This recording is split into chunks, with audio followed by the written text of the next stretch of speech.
الحمدللہ اللہ کریم کا احسان ہے کہ اللہ جل شانہ نے اس سال بھی سالانہ تربیتی اجتماع اس کا انعقاد اور اس کی تکمیل یہ سے عطا فرمائے۔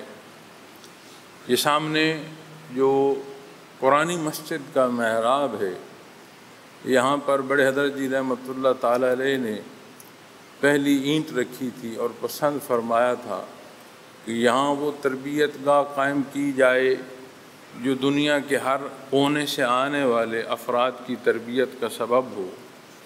لیکن جب اللہ کریم کی رحمت کی حقیقت قرآن و سنت سے دیکھو گے تو یہ رشتہ ہے جو بندگی کا اس بندے کو نصیب ہو، یہ مقصد حیات پا جاتا ہے۔ مزاج انسانی ہے، جزا و سزا کا اسے احساس ہو، اس کا مزاج سیدھا ہوتا ہے، اور اگر جزا و سزا کا احساس نہ رہے تو وہ پھر خواہشات ذاتی پر عمل کرنا شروع کر دیتا ہے، اور اگر ہر کوئی خواہشات ذاتی پر عمل کرنا شروع کر دے تو انسانی معاشرے میں فساد پیدا ہو جاتا ہے۔ اس لیے ہر ایک کی حیثیت، ہر ایک کی استعداد ہر پہلو سے الگ ہے۔ ہم سارے انسان بیٹھے ہیں، مسلمان بیٹھے ہیں، الحمدللہ ہاتھ پاؤں وجودی اعضاء ایک جیسے ہیں، کیا حیثیت ایک جیسی ہے؟ کیا استعداد ایک جیسی ہے؟ کیا طاقت ایک جیسی ہے؟ نہیں ہے۔ اور اگر قانون ہو اور قانون کا اطلاق ہو اور معلوم ہو کہ تجاوز پر سزا ہوگی، مظلوم ہے تو تحفظ ہوگا، تو وہ معاشرہ کیسا ہو؟ نبی کریم صلی اللہ علیہ وسلم فرماتے ہیں اللہ فرماتا جائے گا اور وہ مانتا جائے گا، حتیٰ اس کے دل میں آئے گا اب مجھے دوزخ سے کوئی نہیں بچائے، میرے اعمال ایسی ہیں اب میں دوزخ میں جاؤں گا اور کوئی راہ نہیں۔ اللہ اسے فرمائے گا میں نے دنیا میں بھی تیرے پردے رکھے ہیں، آج اس معاشر کے میدان میں بھی میں تیرا پردہ رکھتا ہوں، جا میں تجھے بخشتا ہوں۔ یہ جو ہم نیکوکار ہیں، یہ جو ہم اپنی حیثیتوں کی باتیں کرتے ہیں، اپنے ورع اور تقوی کی باتیں کرتے ہیں، مخلوق کیا جانتی ہے، کیا نہیں جانتی؟ مالک کائنات جانتا ہے، اس نے ہم تمام کے بھرم رکھے۔ ہم کمزور لوگ ہیں، حساب کتاب سے گزر کر اللہ نے مہربانی فرمائی جنت میں بھی داخل ہوئے، کہاں ہم ہوں گے، کہاں آپ ہوں گے؟ یعنی وہ جنت پر بھی مطمئن نہیں، کیوں کہ اسے وہ معیت محمد رسول اللہ صلی اللہ علیہ وسلم اللہ کی اتنی عطا ہے، وہ فرما رہے ہیں وہاں کیسے ممکن؟ آپ صلی اللہ علیہ وسلم نے جواب نہیں دیا، قرآن کریم کی آیت نے اسے جواب دیا کہ اس راہ کا اختیار کرنا جو اللہ اور اس کے حبیب کیا، رب کائنات انہیں صالحین، شہداء، صدیقین اور انبیاء کا ساتھ دے گا قیامت کے دن۔ یہ آیہ کریمہ کی شان نزول ہے۔ ایک صحابی رسول تڑپ پیش کر رہے ہیں، یا رسول اللہ صلی اللہ علیہ وسلم اس جنت کو ہم کیا کریں گے جہاں آپ کے حضور حاضر نہیں ہو سکتے؟ اپنی ذمہ داری کی ادائیگی میں جاتے ہو، ملازمت ہے ایمانداری سے کرو، کاروبار ہے حق سے کرو، حلال حرام کا خیال کرو، الفاظ کا چناؤ کرو، اپنے اس ملک اور قوم کے لیے اپنے اندر وہ درد تلاش کرو جو آج ہمارے اس وقت کی ضرورت ہے اور ہمارے زخموں کا علاج ہے۔ ہمیں اندازہ نہیں ہے کہ اس وطن عزیز کے دشمن کتنے ہیں اور کن کن پہلوؤں سے وہ دشمنی کرتے ہیں۔ اپنا لفظ ادا کرتے ہوئے خیال کرو، کوئی لفظ ایسا منہ سے نہ بولو کہ جس سے انتشار پیدا ہو۔ اپنا انداز اور اپنا کردار ایسا ادا کرو وہ سگے بھلائی ہو، کسی بلائی یا کسی تلخی کا ہم حصہ نہ بنتے چلے جائیں۔ اللہ رب العالمین تمام ساتھیوں کا آنا قبول فرمائے، ایک ایک ساتھ قبول فرمائے جو آپ تشریف لائے ہیں۔ الحمدللہ الحمدللہ رب العالمین، والصلاۃ والسلام علی حبیبہ محمد وآلہ وصحبہ اجمعین، اما بعد فاعوذ باللہ من الشیطان الرجیم، بسم اللہ الرحمن الرحیم، الحمدللہ رب العالمین، اللہم سبحانک لا علم لنا الا ما علمتنا انک انت العلیم الحکیم۔ مولایا صلی وسلم دائما ابدا علی حبیبک من زانت بالبصر۔ انتہائی قابل احترام حضرات گرامی، معزز خواتین، قابل احترام ناظرین کرام، السلام علیکم ورحمۃ اللہ وبرکاتہ۔ الحمدللہ اللہ کریم کا احسان ہے کہ اللہ جل شانہ نے اس سال بھی سالانہ تربیتی اجتماع اس کا انعقاد اور اس کی تکمیل یہ حصے عطا فرمائے۔ یہ سامنے جو قرآنی مسجد کا محراب ہے، یہاں پر بڑے حضرت جی رحمۃ اللہ تعالیٰ علیہ نے پہلی اینٹ رکھی تھی اور پسند فرمایا تھا کہ یہاں وہ تربیت گاہ قائم کی جائے جو دنیا کے ہر کونے سے آنے والے افراد کی تربیت کا سبب ہو۔ اللہ کا شکر ہے کہ بڑے حضرت جی رحمۃ اللہ تعالیٰ علیہ کی وہ بنیاد آج نہ صرف وطن عزیز میں اس نسبت سے تربیت کا سبب ہو رہی ہے، بلکہ پوری دنیا سے لوگ آتے ہیں اور شعبہ تصوف کی تربیت حاصل کرتے ہیں۔ ہم کمزور خطا کار اپنی پوری کوشش کرتے ہیں صدقے دل سے بلا تفریق اس تربیت کی جو ذمہ داری ہے اسے ادا کیا جائے۔ یقیناً سفر و حضر، سردی، گرمی، پیاس، بے شمار پہلو ہیں جن سے اسفار میں مجاہدہ ہوتا ہے، اور جو سفر ہے اسے مفلسی کہا گیا۔ مفلسی غریب الوطنی کہتے ہیں۔ تو جب یہاں میں دیکھتا ہوں کہ ایسے لوگ کہ جن کے ملازم جو ہیں ان کے لیے بھی ایسا انتظام ہے کہ انہیں گرمیوں میں گرمی نہ لگے اور سردیوں میں سردی نہ لگے، وہ بھی یہاں مسجد کی صفوں پر لیٹے اور بیٹھے ہوتے ہیں۔ بلا تفریق روکھی سوکھی جو نصیب ہے وہ سب میں تقسیم ہو رہی ہوتی ہے۔ نہ کسی کو معلوم ہے کھانے والے کی حیثیت کیا ہے، اور نہ کسی کو معلوم ہے کہ کھلانے میں جس کی ذمہ داری لگی ہے اس کی حیثیت کیا ہے۔ حضرت رحمۃ اللہ تعالیٰ علیہ سے ایک دفعہ میں نے عرض کیا تھا، میں نے کہا حضرت اگر آپ اجازت فرمائیں تو انتظامات میں اتنی بہتری کر دی جائے کہ بالعموم جو تکلیف کا اندیشہ ہوتا ہے وہ دور ہو جائے۔ تو مجھے انہوں نے فرمایا تھا، انہوں نے فرمایا میرا بیٹا اگر کیفیات قلبی کے لیے کوئی سردی گرمی سے نہیں گزر سکتا، کوئی مرضی کے خلاف صورتحال میں بیٹھ نہیں سکتا، وہ حاصل کرنا چاہتا ہی نہیں۔ اگر اس کی زندگی میں اتنا مجاہدہ بھی نہیں ہے تو پھر اس حصول میں اس کا فیصلہ اور اس فیصلے کی حیثیت کیا؟ انہوں نے فرمایا جب ہم اللہ کرتے تھے تو ہم جہاں بیٹھتے تھے وہاں پتھر تھے، آپ لوگ گھنٹے کے اندر ذکر مکمل کرتے ہو، ہم گھنٹے گھنٹے کا ایک لطیفہ کرتے تھے۔ آپ لوگ سردی اور گرمی کی بات کرتے ہو، ہمارے وجودوں پر نیل پڑ جاتے تھے ان پتھروں پر بیٹھ کر گھنٹوں ذکر کرنے سے۔ کوئی نہ اس درد کی احساس ہوتا تھا نہ پرواہ ہوتی۔ تو انہوں نے فرمایا میرا بیٹا اتنا رہنے دو کہ آنے والے کو کم از کم مرضی کے خلاف حالات سے گزرنا اتنا تو اس کا مجاہدہ رہے کہ اتنا تو وہ نفس کو مار سکے۔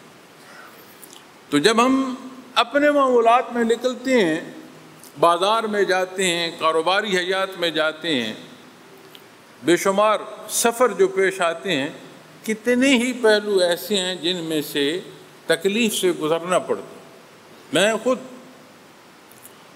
لگ بھگ 6 مہینے میرا سفر ہے، یا وطن عزیز میں ہے یا بیرون ملک، اور ہر ساتھی کی کوشش ہوتی ہے کہ سفر میں آسائش کے حوالے سے، خوراک کے حوالے سے اسے جتنا بہتر ہم اٹینڈ کر سکیں، جتنی بہتر مہمان نوازی کر سکیں ہم کریں۔ یہ ان کی کیفیت، ان کی محبت ہے۔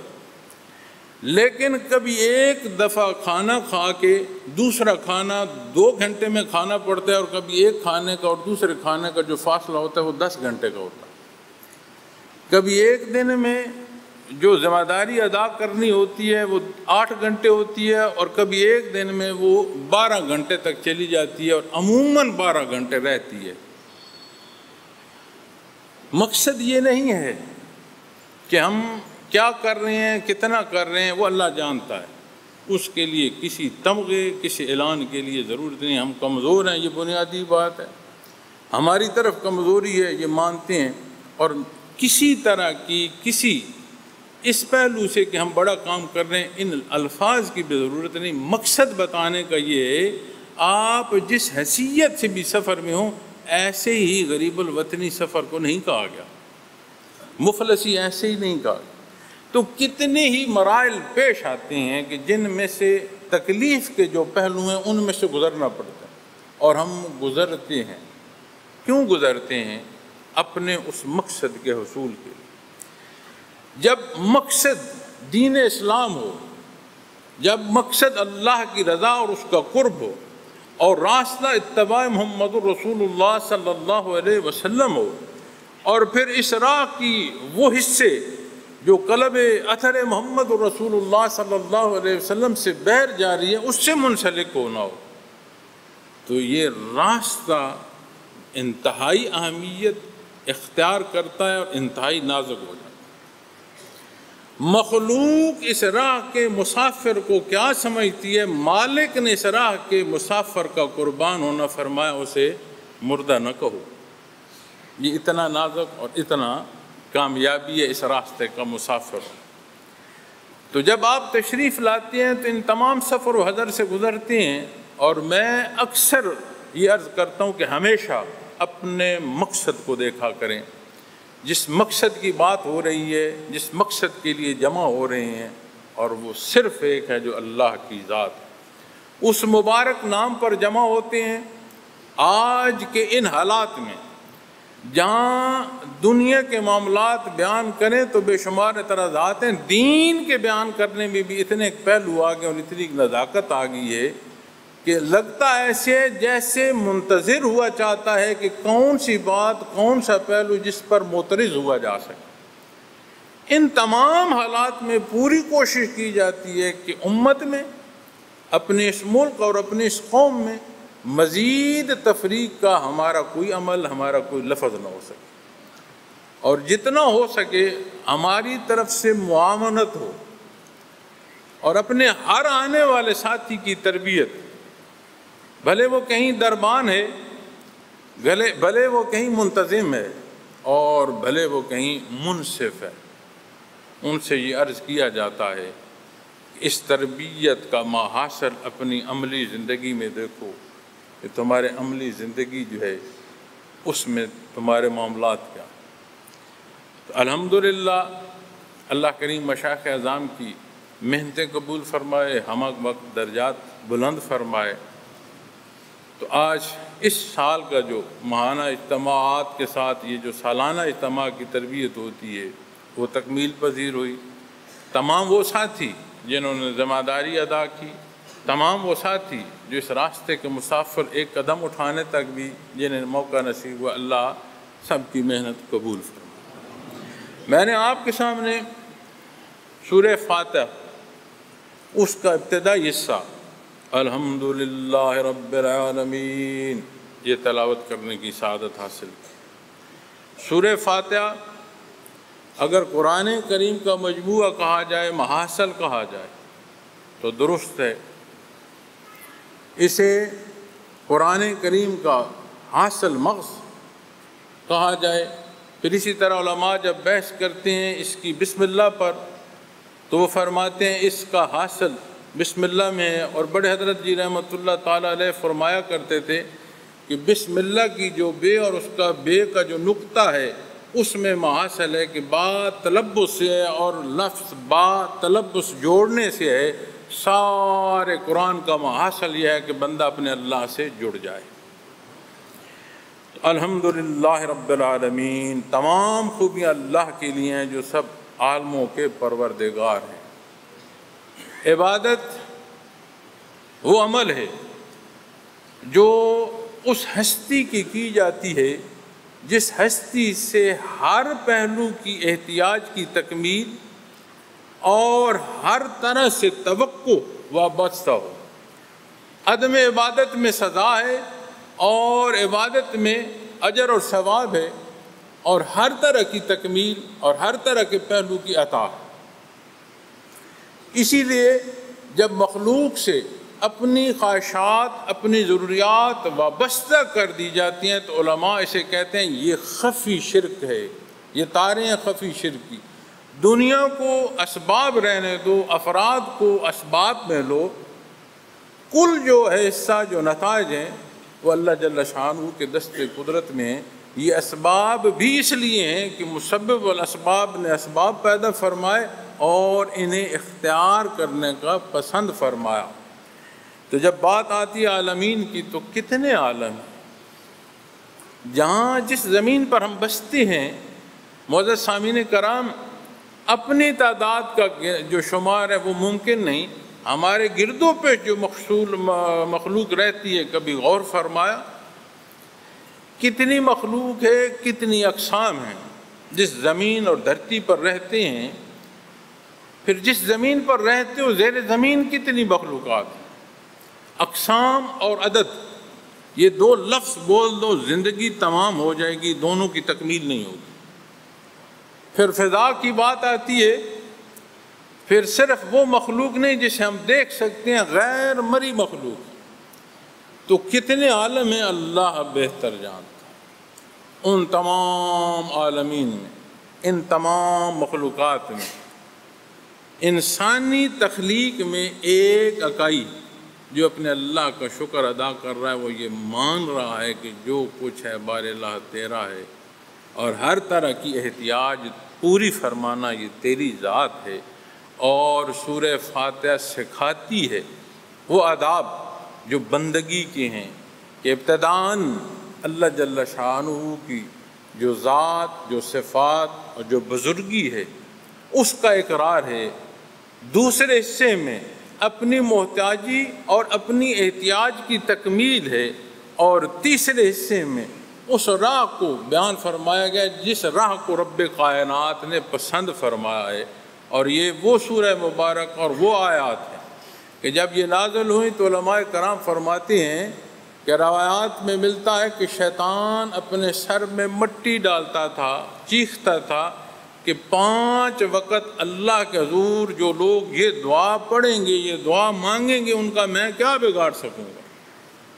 پھر قرآن کریم کا پڑھنا اور قرآن کریم کا وہ حصہ جو تلاوت میں نماز کے حصوں میں نصیب ہوتا ہے، پھر وہ کیفیت جو نماز اور صبر کی، یہ سارے وہ اصول اور ضابطے ہیں جو قرآن کریم میں بیان فرمائے گئے ہیں اور جن سے ہر کوئی مستفید ہو سکتا ہے۔ بنیاد ایمان ہے۔ ایمان کے بعد صدق دل سے ضروریات دین کا سیکھنا، سمجھنا اور ان پر عمل کرنا، یہ بنیادی ذمہ داری ہے ہر ایک کی۔ اب اس ذمہ داری کی ادائیگی میں دار دنیا کے معاملات ہیں جنہیں عوارضات دنیا کہتے ہیں۔ انہی عوارضات میں تو امتحان ہے۔ اسی نیم شام میں گزرتی ہوئے وہ تعلق جو رب العالمین سے ہے، جو عالمین کا پالن ہار ہے، جو اسے بھی عطا فرما رہا ہے جو مقابل کھڑا ہے، جو اسے بھی عطا فرما رہا ہے جو شرک کر رہا ہے، جو اسے بھی عطا فرما رہا ہے جو مرضیات ذاتی کو حیثیت دیتا ہے، تو اس تمام مخلوق میں جو میری ضروریات ہیں وہ پوری نہیں فرمائے گا۔ تو وہ جو شکر کی ابتدا ہے، اس شکر میں یہ راز پنہاں ہے کہ ہر شے کی نسبت اس کی طرف ہو جاتی ہے، ہر شے کا وہ مالک۔ تو جب ہر ایک کا وہ مالک ہے تو پھر جگہ جگہ سجدے جو کرنے ہیں وہ کیوں کرنے ہیں؟ تمہارا مالک نہیں، میرا مالک نہیں، اس نے پیدا نہیں فرمایا۔ رحمت باری تعالیٰ ہم اپنے معاملات زندگی میں گردانتے ہیں۔ بالعموم میں نے سنا ہے کہ ضروریات زندگی کی تکمیل، خواہشات کی تکمیل، ان حصوں کو ہم اپنی دعاؤں، اپنے معاملات میں اللہ کی رحمت ہے، اس کے پاس بے شمار پیسہ، اس پر اللہ کی رحمت۔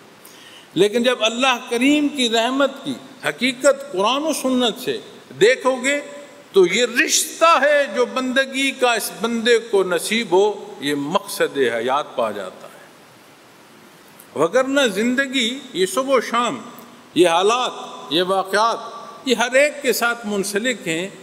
جسے اس نے رزق دیا اس میں جس کے پاس رزق ہے اس کا کمال نہیں ہے، کمال رازق کا ہے، مرزوق کا نہیں ہے۔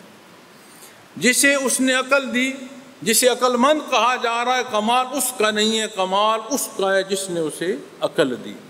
اسی طرح کسی پہلو سے بھی آپ دیکھتے آئیں تو یہ نشانیاں ہیں رب العالمین کی، اس کی قدرت اور اس کی قدرت کاملہ، اس کا اظہار ہے۔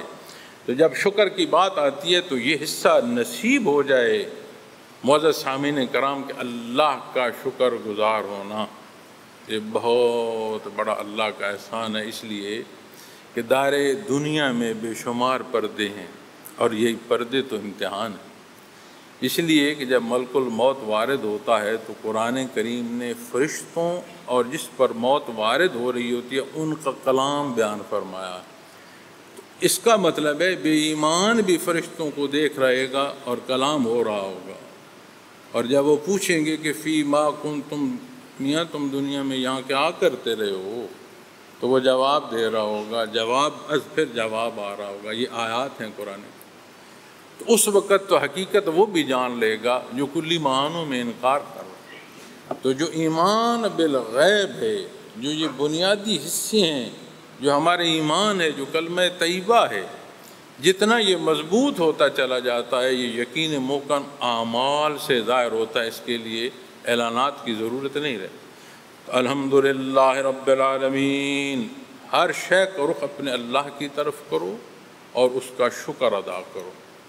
ہمیں نہیں معلوم، ہم یہ سمجھتے ہیں کہ میرے پاس کچھ نہیں، جو کچھ اس نے دیا ہے ایک دفعہ اسے بیٹھ کر شمار کرنا شروع کر دو۔ جو یہ کہتا ہے میرے پاس کچھ نہیں، اس کا شمار جو ہے اس میں اس کی زبان گنگ ہو جائے گی۔ ایک آنکھ جو اس نے دی ہے، اس نعمت کو کسی نابینا سے پوچھنا۔ سماعت جو اس نے دی ہے، جسے سنائی نہیں دیتا اس سے پوچھنا۔ ذائقہ، دنیا جہان کی چیزیں بنا لو، یہ زبان اس کے یہ جو سامنے کنارہ، اس جگہ اگر ذائقے کی جو حص ہے وہ ختم ہو جائے، کوئی معلوم نہیں رہتا میٹھا کھایا ہے یا کڑوا کھایا۔ جس کے پاس جو نہیں ہے اس سے پوچھو، سمجھ آ جائے گی کہ کیا کچھ ہے تمہارے۔ تو سب سے بنیادی حصہ جو ہمیں درس دیا گیا سورہ فاتحہ میں ابتدا میں، اور اپنے اللہ کے حضور ہم کھڑے ہو کر جو دعا کا طریقہ قرآن کریم سے کھا رہا ہے، وہ یہ ہے کہ اپنے اللہ کی جو تعریف ہے بنیادی حصوں میں کہ اس کا پالن ہار، یہ اقرار تمام عالمین کا پالن ہار ہے، الرحمن الرحیم، یہ دو حصے بیان فرمائیں۔ ان کی قدر مشترک ہے، مترادف معنی ہیں۔ بڑے مہربان، نہایت رحم کرنے والے ہیں۔ مہربانی اور رحمت ایک حصوں میں آتی ہے، مترادف حصے آتے ہیں، اور قرآن کریم کا یہ اعجاز ہے، اختصار ہے، مختصر بیان کیا جاتا ہے۔ تو یہاں دو حصوں کا بیان فرمانا، اس پر تفسیر جب مفسرین کرام کرتے ہیں، اور حضرت جی رحمۃ اللہ تعالیٰ علیہ بالخصوص اکرم التفاسیر میں بیان کرتے ہیں، وہ فرماتے ہیں کہ عربی گردان سے فعل پر لفظ کا جو ہے اس کا جائزہ لیا جاتا ہے، اور یہ جو حصہ الرحمن کا ہے اس کا وزن فاعلان پر آتا ہے، اور اس وزن پر جو لفظ آتا ہے جیسے حیران ہے، جیسے غضبان ہے، جیسے پریشان ہے، وہ فرماتے ہیں پریشانی، حیرانی، غصہ یہ وہ حصے ہیں جو دوامی نہیں ہوتے۔ ایک کسی حصے پر پریشان ہوئے، کسی بات سے ناراض ہوئے، کچھ وقت گزرا وہ کیفیت ختم ہو، تو وہ فرماتے ہیں، علماء لکھتے ہیں کہ الرحمن للدنیا، یہ صفت رحمانیت ہے جس سے ہر خاص و عام دنیا میں مستفیض ہو رہا ہے۔ وہ بھی مستفیض ہو رہا ہے جو اس کی ذات کا انکار کر رہا ہے، وہ بھی مستفیض ہو رہا ہے جو اس کے مقابل خدائی کے دعوے کر رہا ہے، وہ بھی مستفیض ہو رہا ہے جو ایسا بدبخت ہے کہ انبیاء اور رسول کی شان میں گستاخیاں کر رہا ہے۔ یہ صفت رحمانیت ہے اور یہ امتحان گاہ ہے، اور اسے عام فرمایا۔ پھر دوسرا حصہ الرحیم، نہایت رحم کرنے والا، وہ فرماتے ہیں جیسے حکیم ہے۔ حکمت وہ وصف اور وہ صفت ہوتی ہے جو دوامی ہوتی ہے، ساتھ چلتی ہے، یہ وقتی نہیں ہوتی۔ تو فرمایا الرحیم للدنیا، یہ وہ حیثیت ہے کہ جنہیں دنیا میں صفت رحمانیت سے عطا ہو رہا ہے، یہ امتحان گاہ ہے، یہ اس کی شان ہے کہ جسے امتحان میں بٹھایا ہے اس کی ضروریات پوری فرما رہا ہے تو اس کا امتحان ہے، اسے اس نے مجبور نہیں کیا۔ تو جب وہ مجبور نہیں ہے تو پھر فیصلہ اس کا ہے کہ کس راہ کا وہ انتخاب کرتا ہے۔ انا ہدینہ السبیل اما شاکرا اما کفورا، راہ ہدایت اس کے سامنے شکر کرتا ہے، انکار کرتا ہے، پھر اسی پر اس کا حساب ہے آخرت کا۔ پھر کوئی جواز نہیں دے پائے گا کہ بار اللہ تیرے حکم کو میں نے کیوں نہیں مانا، میں نے کیوں تجاوز کیا، اس کے پاس پھر کوئی جواز نہیں رہے گا۔ تو فرمایا جب صفت رحمیت کی بات آتی ہے تو یہ وہ صفت ہے جو ہمیشگی کے لیے ہے، اور بندے مومن کو صفت رحمانیت و رحیمیت دونوں سے استفادہ ہوتا ہے، یہاں بھی ہوتا ہے اور عبدالآباد بھی ہوتا رہے گا۔ تو مانتا ہے رب کائنات کی عطا کو، جہاں شکر ادا کیا وہاں پھر ایک ایک عطا کا اقرار کر رہا ہے، یہ بھی اس کی شان کو مان رہا ہے۔ مالک یوم الدین، انصاف کے دن کے مالک۔ ایمان بالآخرہ، ایمان بالغیب میں داخل ہے، لیکن قرآن کریم نے یہاں یہ فرمایا الذین یؤمنون بالغیب، وہ لوگ جو ایمان لاتے ہیں غیب پر۔ اس غیب میں ذات باری تعالیٰ بھی داخل ہے، اس کی ذات بھی غیب میں سے اور آخرت بھی غیب میں سے ہمارے سامنے ہے۔ اس کے باوجود رب العالمین نے فرمایا وبالآخرۃ ہم یوقنون، اور وہ آخرت پر یقین رکھتے ہیں۔ ایمان والوں کے سے بیان فرما رہا ہے۔ انسانی مزاج کو دیکھیے، آپ اپنی شاہراہیں جو ہیں ان کے دستور کو دیکھ لیں، جو نئی شاہراہ ہمارے ملک کو رابطے کا سبب بن رہی ہے، وہاں جو قانون نافذ ہے، یہ جو ہماری شاہراہیں گزر رہی ہیں ان پر بھی وہی قوانین ہیں، وہاں نافذ ہے۔ وہاں دیکھ لیں ایک ایک گاڑی، ایک ایک ڈرائیور اپنی لائن میں ہے، اشارے سے لائن کو بدلتا ہے۔ اور ان سڑکوں کو دیکھ لیں کہ جہاں چوراہے میں بھی لوگ کھڑا ہونا فخر سمجھتے ہیں، وجہ اور سبب مزاج انسانی ہے۔ جزا و سزا کا اسے احساس ہو، اس کا مزاج سیدھا ہوتا ہے، اور اگر جزا و سزا کا احساس نہ رہے تو وہ پھر خواہشات ذاتی پر عمل کرنا شروع کر دیتا ہے، اور اگر ہر کوئی خواہشات ذاتی پر عمل کرنا شروع کر دے تو انسانی معاشرے میں فساد پیدا ہو جاتا ہے۔ اس لیے ہر ایک کی حیثیت، ہر ایک کی استعداد ہر پہلو سے الگ ہے۔ ہم سارے انسان بیٹھے ہیں، مسلمان بیٹھے ہیں، الحمدللہ، ہاتھ پاؤں وجودی اعضاء ایک جیسے ہیں، کیا حیثیت ایک جیسی ہے؟ کیا استعداد ایک جیسی ہے؟ کیا طاقت ایک جیسی ہے؟ نہیں ہے۔ اور اگر قانون ہو اور قانون کا اطلاق ہو اور معلوم ہو کہ تجاوز پر سزا ہوگی، مظلوم ہے تو تحفظ ہوگا، تو وہ معاشرہ کیسا ہو؟ تو جب یقین آخرت کا قرآن کریم نے دوبارہ ارشاد فرمایا وَبِالْآخِرَةِ هُمْ يُوقِنُونَ، صاحب ایمان کے متعلق فرمایا جب قیامت کو یاد کرو گے تو تمہارا ہاتھ، تمہاری زبان، تمہاری آنکھ تجاوز سے رکتی چلی جائے گی۔ اس لیے نہیں کہ لوگ کیا کہیں گے، اس لیے اللہ جانتا۔ لوگوں سے تو پردہ کر لیا جائے گا لیکن اس کے حضور پردہ نہیں ہوتا، اور وہ ایسا غفور الرحیم ہے، ایسا معاف فرمانے والا ہے۔ حدیث شریف میں آتا ہے ایک بندے کا حساب ہو رہا ہوگا قیامت کے دن، اور ایسے جیسے کسی کو بازو سے چھپا لیا جاتا ہے ایسے اسے آغوش ملے گی، ایسے وہ چھپ جائے گا، اور اللہ اس سے سوال فرمائے گا اور وہ جواب دے رہا ہوگا، اور اللہ فرمائے گا تم نے یہ غلطی کی ہے؟ عرض کرے گا بار الہ کی ہے۔ تم نے یہ گناہ کیا ہے؟ بار الہ میں نے یہ گناہ کیا ہے۔ نبی کریم صلی اللہ علیہ وسلم فرماتے ہیں اللہ فرماتا جائے گا اور وہ مانتا جائے گا، حتیٰ اس کے دل میں آئے گا اب مجھے دوزخ سے کوئی نہیں بچائے، میرے اعمال ایسی ہیں اب میں دوزخ میں جاؤں گا اور کوئی راہ نہیں۔ اللہ اسے فرمائے گا میں نے دنیا میں بھی تیرے پردے رکھے ہیں، آج اس محشر کے میدان میں بھی میں تیرا پردہ رکھتا ہوں، جا میں تجھے بخشتا ہوں۔ یہ جو ہم نیکوکار ہیں، یہ جو ہم اپنی حیثیتوں کی باتیں کرتے ہیں، اپنے ورع اور تقوی کی باتیں کرتے ہیں، مخلوق کیا جانتی ہے، کیا نہیں جانتی؟ مالک کائنات جانتا ہے، اس نے ہم تمام کے بھرم رکھے۔ تو جب بات آتی ہے مالک یوم الدین تو اس کے حضور پیش ہو، اپنے معاملات ایک لحظے کو، ابھی ایک لحظے کو بیٹھے سوچ لیں، مجھے معلوم ہے کہاں کہاں تجاوز ہے، مجھے معلوم ہے میں نے کہاں کہاں حکم عدولی کی ہے، اگر مجھے معلوم ہے تو کیا آپ کو نہیں معلوم؟ ایک لحظے کو اپنے اعمال دیکھیں، اور جب موت طاری ہوتی ہے نا معزز سامعین کرام، اس وقت علماء لکھتے ہیں کہ ایک ایسی کیفیت سے گزرنا پڑتا ہے جس میں ساری زندگی کے مراحل آنکھوں سے گزرتے ہیں۔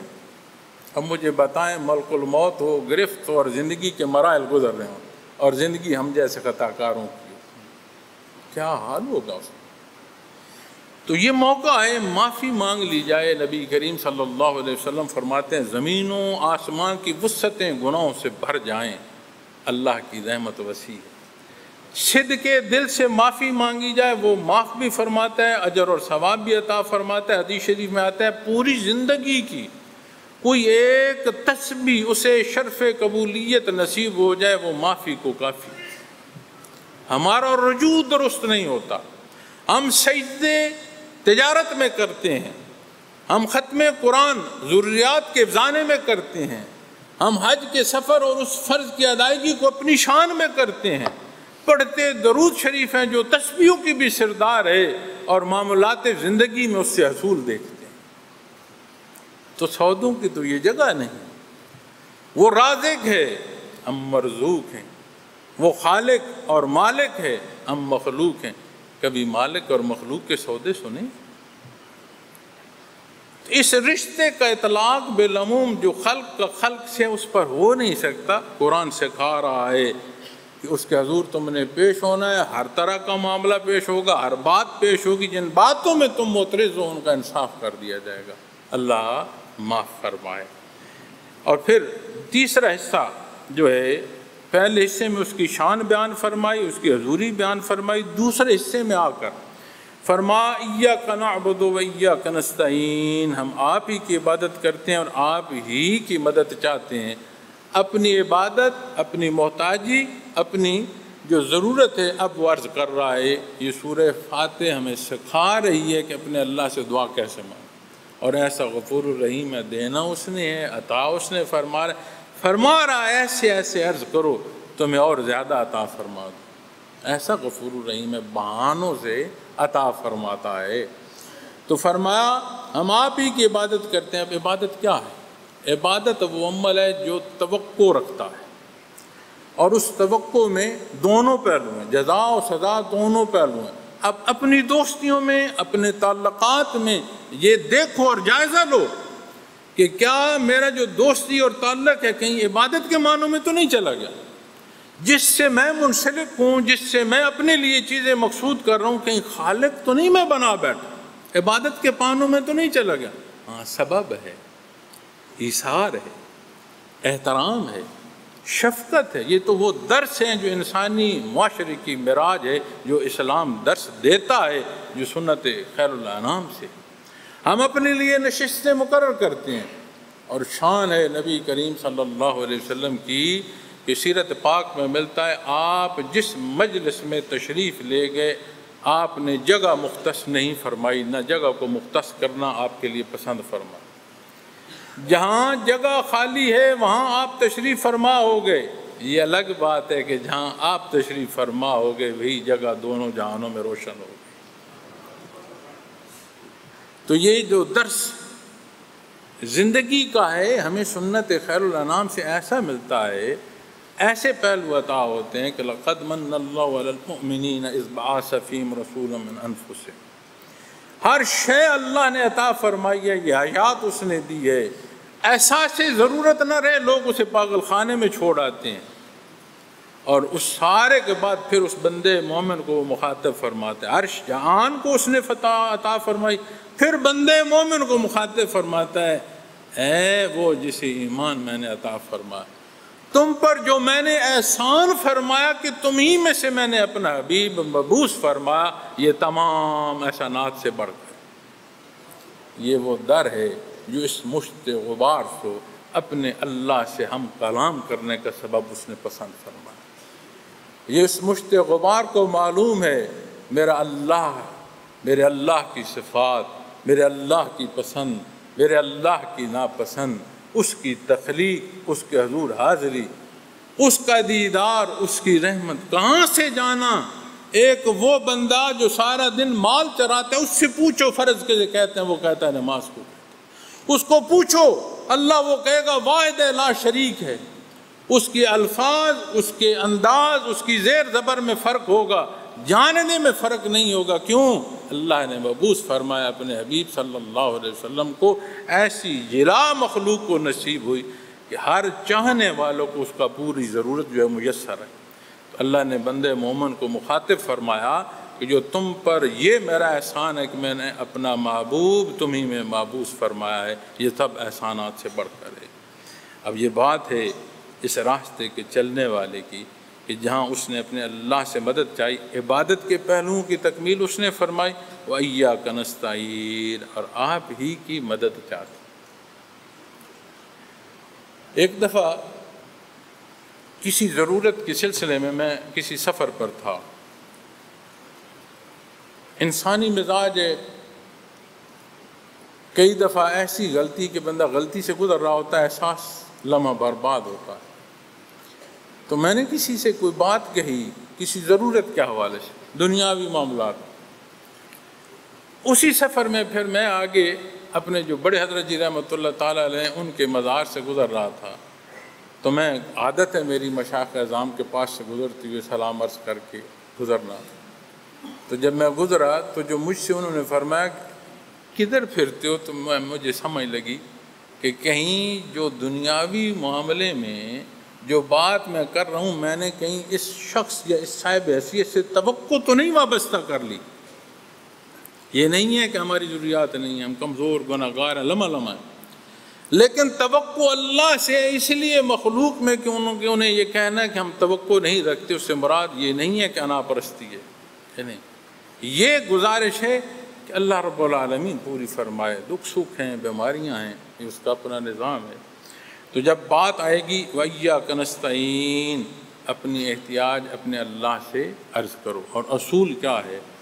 نبی کریم صلی اللہ علیہ وسلم رحمۃ للعالمین، خاتم النبیین، امام الانبیاء، نبوت کی عمارت کی تکمیل، مجسم رحمت، مخلوق کو وہ عطا جو ایک ایک لمحے اور ایک ایک لحظے کیے، آپ صلی اللہ علیہ وسلم کی مرہون منت، یہ رب نے پسند فرمایا۔ تو جب رب نے یہ کچھ پسند فرمایا تو غزوہ خندق میں عرض کی، یا رسول اللہ صلی اللہ علیہ وسلم، اتنی بھوک ہے کہ پیٹ پر پتھر کس کر باندھا گیا ہے۔ عرب میں رواج تھا کہ ایک حد سے زیادہ اگر بھوک کا وقت ہو جاتا، کھانا نہ میسر آتا، تو بجائے اس کے کہ تکلیف ہو، پتھر رکھ کے کھینچ کر باندھ دیا جاتا تھا۔ تو آپ صلی اللہ علیہ وسلم نے جواب میں اپنا کرتا مبارک اٹھایا، 2 پتھر باندھے ہوئے تھے اور خندق کھودی جا رہی تھی۔ یہ کیا ہے؟ یہ سبب۔ آج ہم کچھ نہیں کرتے، دعائیں کرتے ہیں گڑ گڑا کر، عمل کی باری آئے تو حلال حرام نہیں دیکھتے۔ عریش بدر میں نبی کریم صلی اللہ علیہ وسلم نے دعا فرمائی، اور مسلمانوں کو کہ وہ جماعت جسے یہ شرف نصیب ہے کہ آپ نے فرمایا بار اللہ میں سارے کا سارا اسلام لے آیا ہوں۔ اتنی دعا فرمائی کہ حضرت ابوبکر صدیق رضی اللہ تعالیٰ نے عرض کی، یا رسول اللہ صلی اللہ علیہ وسلم بس کر، آپ اور اپنے آپ کو تکلیف میں نہ ڈالیں، اللہ قبول فرمائے۔ لیکن سبب کے بعد تو جب دنیا کی ضروریات اور احتیاج کی بات آئے گی، کبھی کھانا سامنے رکھنا اور کہنا خود سے میرے پیٹ میں چلا جائے۔ سبب اختیار کرو، رازق وہ ہے، وہ عطا فرماتا ہے، اپنے حصے سے زیادہ کھا نہ سکو گے اور اپنے حصے سے زیادہ چھوڑو گے نہیں۔ ہمارا عزیز فوت ہوا، ابا جی خود سناتے تھے، حضرت جی وہ فرماتے ہیں میں اس کے سرانے بیٹھا تھا، تو جب آخری سانسیں اس کو آ رہی تھیں، ایسا ایمان والا بندہ تھا، وہ فرماتے ہیں کہ بیٹی نے چمچ سے اس کے منہ میں پانی ڈالا، اسے ہچکی آئی، پانی نکل گیا، اس نے کہا میرا بیٹا میں اپنے حصے کا کھا پی چکا ہوں، خود بھی کلمہ پڑھو اور مجھے بھی کلمہ پڑھنا۔ یہ نہیں ہو سکتا کہ گھونٹ پانی یا نوالا اپنے حصے سے کوئی زائد کھا جائے، یہ بھی نہیں ہو سکتا کہ اپنا حصہ کوئی چھوڑ کر چلا جائے۔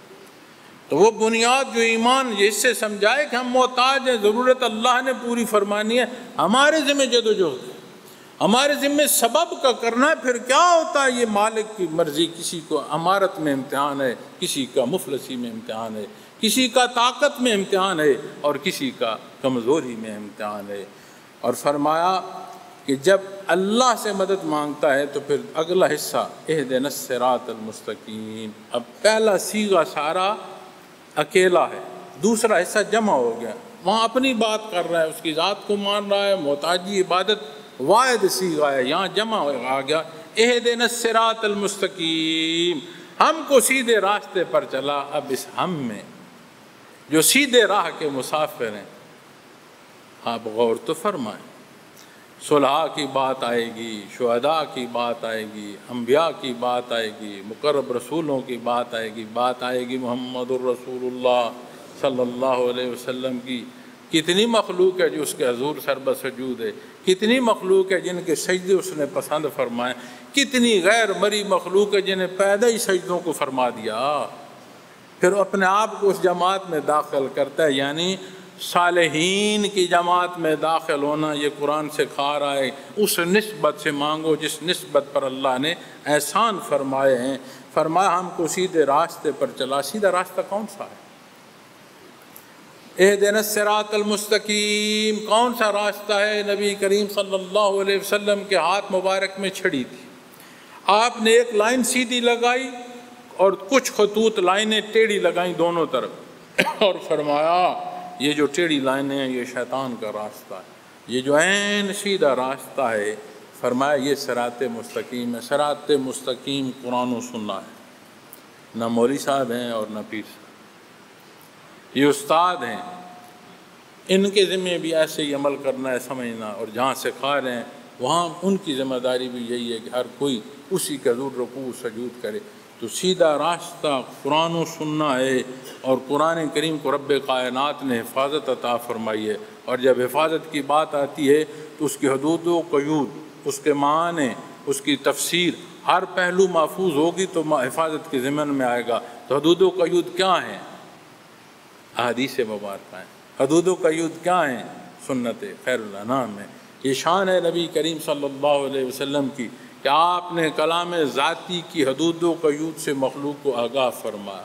نہ صرف آگاہ فرمایا، عملی نمونہ عطا فرمایا، اپنے روبرو تربیت فرمائی، تصحیح فرمائی، اور ہمارے سامنے وہ حصے موجود ہیں. اور یاد رکھنا حفاظت قرآن کریم میں وہ جماعت بھی داخل ہوگی جو انہی معنوں کو سمجھے جو اللہ کے حبیب نے سمجھائے ہیں، اور انہی معنوں پر عمل کرتے ہوئے زندگی بسر کرے.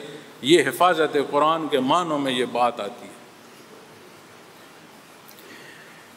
اہدنا الصراط المستقیم صراط الذین انعمت علیہم، ان لوگوں کے راستے پر جن پر آپ نے انعام کیا، غیر المغضوب علیہم ولا الضالین، سوائے ان لوگوں کی راہ کے جن پر آپ نے غضب کیا اور انہیں گمراہوں سے. آمین. جن پر غضب ہوا، جو مقابل آ گئے، اتنی غلطی اور خطا میں گئے کہ مقابل آ گئے. اور سادے الفاظ میں اگر ظالین کہوں تو وہ خطا، گناہ آمیز غلطیوں کی جو حدود سے نکل گئے اور جو حدود سمجھتے ہوئے بھی خطا میں ڈوبے رہے. دونوں پہلو، ہر طرح کی خطا اور ہر طرح کی غلطی اور ہر طرح کا جو کفر ہے وہ سارا اس حصے میں داخل ہو جاتا ہے.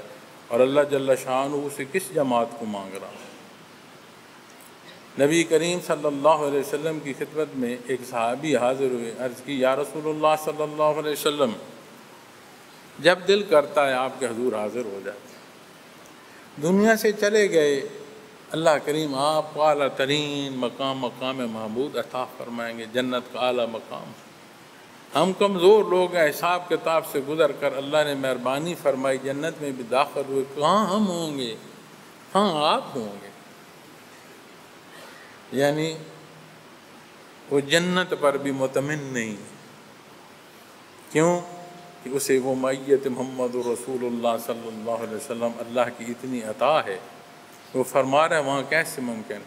آپ صلی اللہ علیہ وسلم نے جواب نہیں دیا، قرآن کریم کی آیت نے اسے جواب دیا کہ اس راہ کا اختیار کرنا جو اللہ اور اس کے حبیب کیا. رب کائنات انہیں صالحین، شہداء، صدیقین اور انبیاء کا ساتھ دے گا قیامت کے دن. یہ آیہ کریمہ کی شان نزول ہے. ایک صحابی رسول تڑپ پیش کر رہے ہیں، یا رسول اللہ صلی اللہ علیہ وسلم، اس جنت کو ہم کیا کریں گے جہاں آپ کے حضور حاضر نہیں ہو سکے؟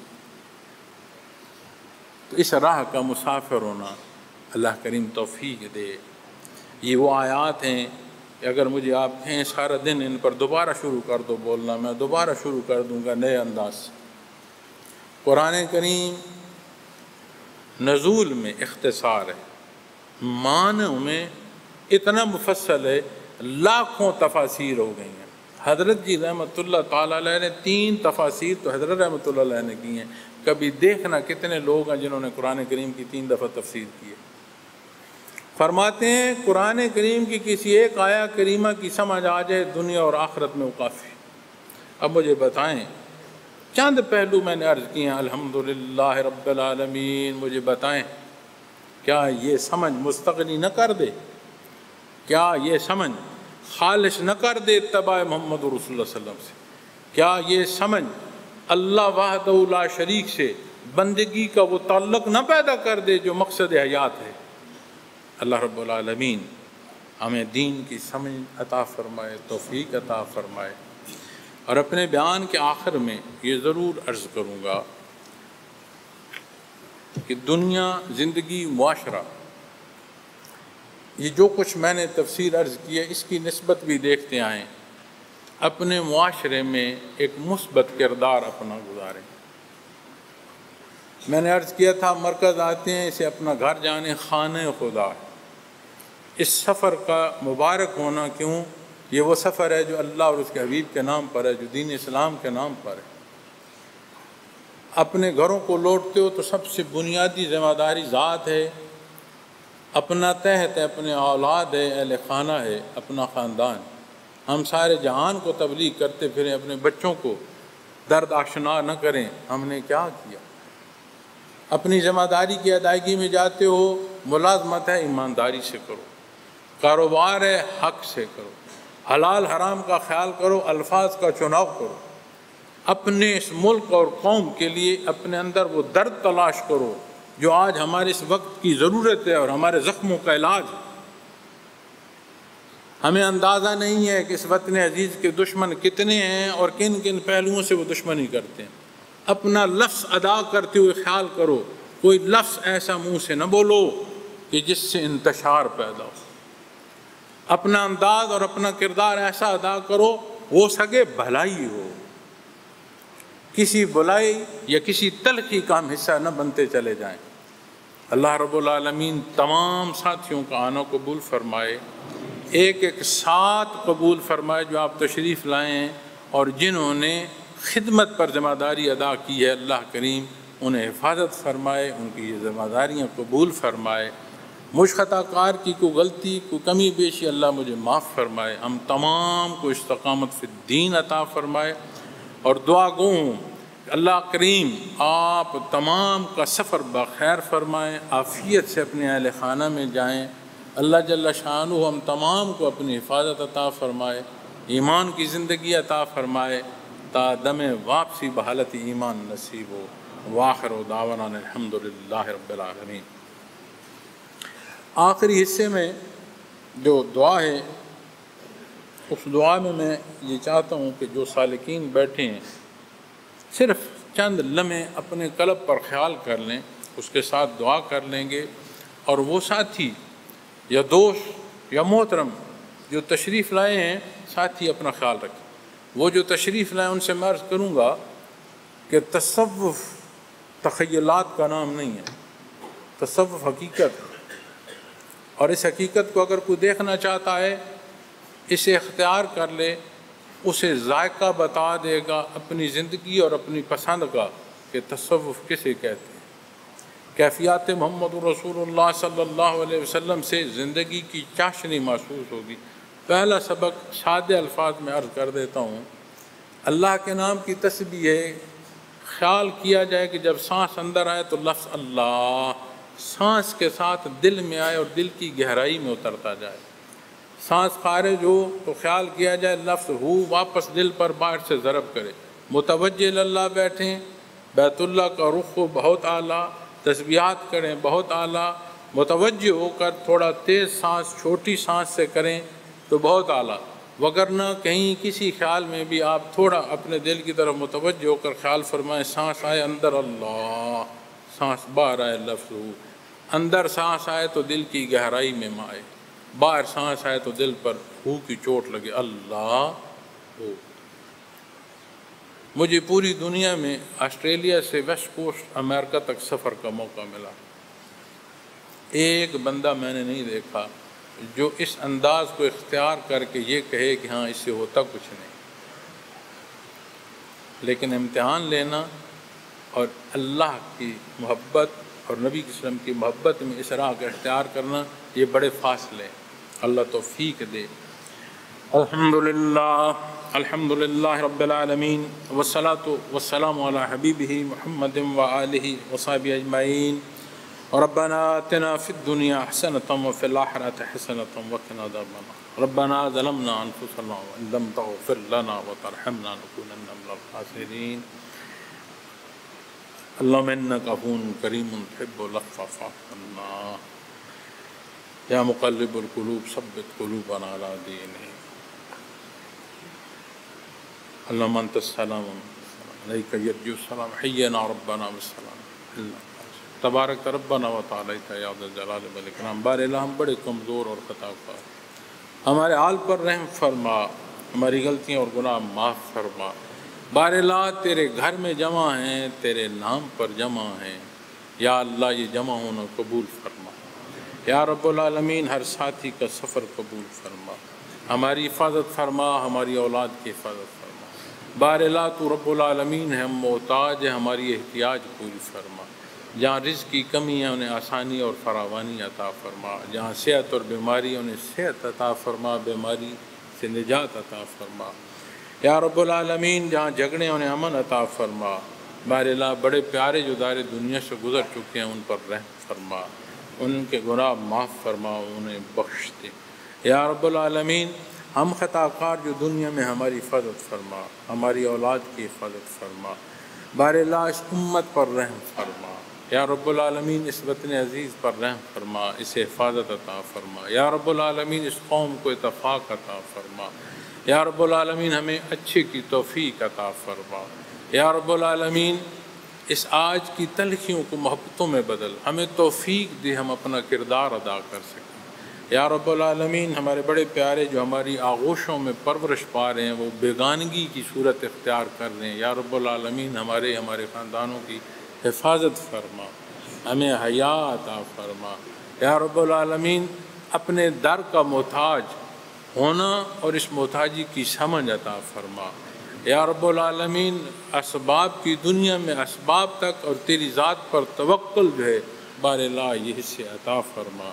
یا رب العالمین تو غفور الرحیم ہے، ہمیں نہیں معلوم ناگانی حصوں کا۔ یا رب العالمین ہمیں نہیں معلوم آنے والے لمحات کا، ہر طرح سے خیر عطا فرما۔ یا رب العالمین عافیت عطا فرما۔ یا رب العالمین دنیا سے جانا ہے حق، جانا بحالت ایمان عطا فرما۔ یا رب العالمین حیات برزخیہ سہل اور آسان عطا فرما۔ یا رب العالمین روز معاشر شفاعت محمد رسول اللہ صلی اللہ علیہ وسلم سے سرفراز فرما۔ اللہم لا تقتلنا بغضبک ولا تہلکنا بعذابک واعف عنا قبل ذلک۔ اللہم لا تسلط علینا من لا یرحمنا انت ولینا فی سفرنا وحضرنا وفی مالنا واہلنا انت ولینا فی الدنیا والآخرہ۔ توفنا مسلمین والحقنا بالصالحین، وصلی اللہ تعالی علی خیر خلقہ وصحبہ اجمعین برحمتک یا ارحم